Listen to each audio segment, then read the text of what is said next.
அஸ்ஸலாமு அலைக்கும். எல்லாத்துக்கும் வணக்கம். எல்லாம் எப்படி இருக்கீங்க? இன்ஷா அல்லாஹ். இன்றைக்கி வாங்க, நான் இன்றைக்கி வெந்தய குழம்பு வைக்க போகிறேன். வெந்தய குழம்பு வந்து சுகருக்காரங்களுக்கு ரொம்ப ரொம்ப நல்லது. அதில் நார் சத்து இருக்குது, ஃபைபர் இருக்குது. ரொம்ப ரொம்ப நான் அந்த வெந்தய குழம்புக்கு தேவையான பொருட்கள் சொல்கிறேன் வாங்க. அது தாளிக்கிறதுக்கு நான் வந்து 2 வரமிளகாய் எடுத்துருக்கிறேன், கொஞ்சம் கொத்தமல்லி தழை எடுத்து வச்சுருக்கிறேன். அதுக்கு தேவையான பொருட்கள் இங்கே பாருங்கள். பூண்டு நல்லா ஒரு 4 பூண்டு உரித்து வச்சுருக்கேன். ஒரு 200 கிராம் அளவுக்கு சின்ன வெங்காயம், அதே மாதிரி கொஞ்சம் தக்காளி வெட்டி வச்சுருக்கிறேன். ஒரு எலுமிச்சம் அளவுக்கு ஒரு புளியை ஊற வச்சு வச்சுருக்கிறேன். அது இங்கே பாருங்கள். அதுக்கு தேவையான பொருட்கள்: காரத்துக்கு மிளகாத்தூள் 1.5 ஸ்பூன். ஏன்னா எங்கள் வீட்டில் சின்ன பசங்க இருக்காங்க, சாப்பிட மாட்டாங்க. 1.5 ஸ்பூன் மிளகாத்தூள், 2 ஸ்பூன் மல்லித்தூள், 1/2 டீஸ்பூன் மஞ்சத்தூள். இது வந்து வெந்தயத்தை நான் பொடி பண்ணி வச்சுருக்கிறேன். வெந்தயம், ஜீரகம், மிளகு பொடி பண்ணி ஒரு 1.5 ஸ்பூன் எடுத்து வச்சுருக்கேன். ருசிக்கு தேவையான அளவுக்கு உப்பு. வாங்க இங்கே பாருங்கள். வெந்தய குழம்புக்கு தேவையானது இப்போன்னு சொல்கிறேன். நான் வந்து கொஞ்சம் புளி ஊற வச்சுருக்கிறேன். இது வெந்தயமும் ஜீரகம் மிளகு வறுத்து பொடி பண்ணி வச்சுருக்கிறேன். மஞ்சள், மல்லித்தூள், மிளகாத்தூள், உப்பு. சின்ன வெங்காயம் 200 கிராம் உரித்து எடுத்து கழுவி வச்சுருக்கிறேன். பூண்டு ஒரு 4 பூண்டு பெருசு, ஒரு 3 தக்காளி, ஒரு சைஸான தக்காளி 3 எடுத்து வெட்டி வச்சுருக்கிறேன். இது வந்து கொத்தமல்லி தழை. தாளிக்கிறதுக்கு நான் வெறும் வரமிளகாய் மட்டும்தான் போட்டு தாளிப்பேன். இவ்வளோதான்.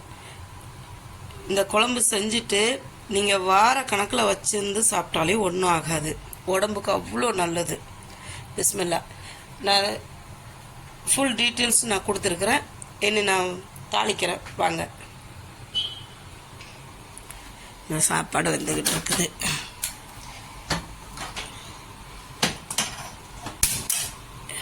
பாருங்க,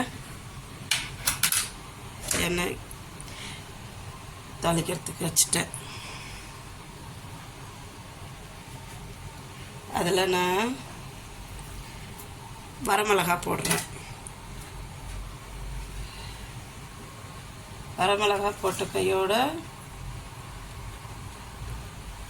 உரிச்சு வச்சுருக்கிற வெங்காயம் அதங்க போடுறேன்.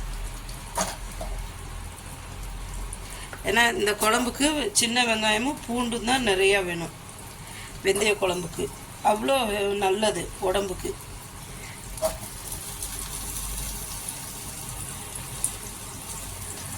நீங்களும் அது மாதிரி வீட்டில் செஞ்சு சாப்பிட்டு பாருங்கள். இது மாதக்கணக்காக வச்சாலே ஒன்றும் ஆகாது. ஃப்ரிட்ஜில் வெளியில் வைக்கிறதா இருந்தால் 1 வாரம் வைக்கலாம். நீங்கள் ஃப்ரிட்ஜில் வைக்கிறதா இருந்தால் மாதக்கணக்கு வச்சாலே ஒன்றும் ஆகாது. இது மாதிரி செஞ்சு எடுத்து பாட்டிலில் போட்டு ஊறுகாய் மாதிரி நீங்கள் யூஸ் பண்ணலாம். தேவைன்றப்போ எடுத்துக்கலாம். இது இனி வதங்கட்டும். நல்லா கண்ணாடி பதம் வரட்டும்.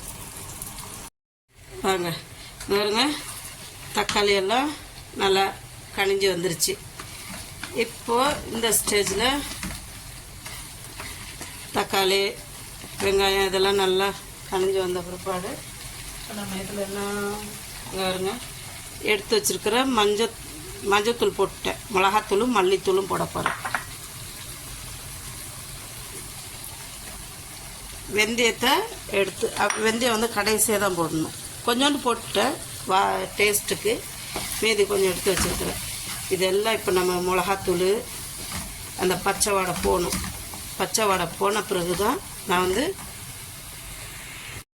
பாருங்கள் மிளகாத்தூளும் மல்லித்தூள் எல்லாம் போட்டு அது நல்லா கனிஞ்சி வந்துருச்சு.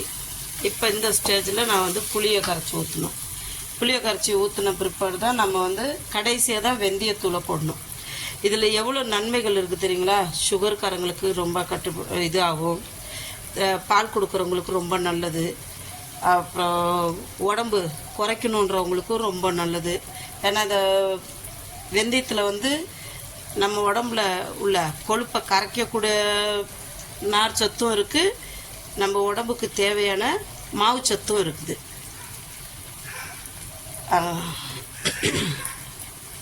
வாங்க இப்போ நான் புளி தண்ணி பாருங்கள் ஊற்ற போகிறேன்.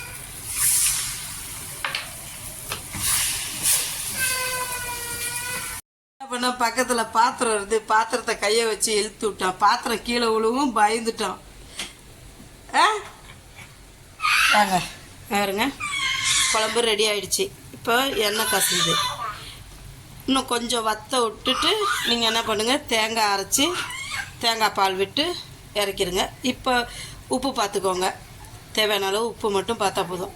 காரம் கம்மியாக தான் வைப்போம். இந்த வெந்தயம், இந்த ஜீரகம், மிளகெல்லாம் வறுத்து பொடி பண்ணி போடுறப்போ அதோட டேஸ்ட்டு சூப்பராக இருக்கும். குழம்பு நம்ம வைக்கிறப்பயே பக்கத்து வீட்டுக்கு வாசனை போகும்.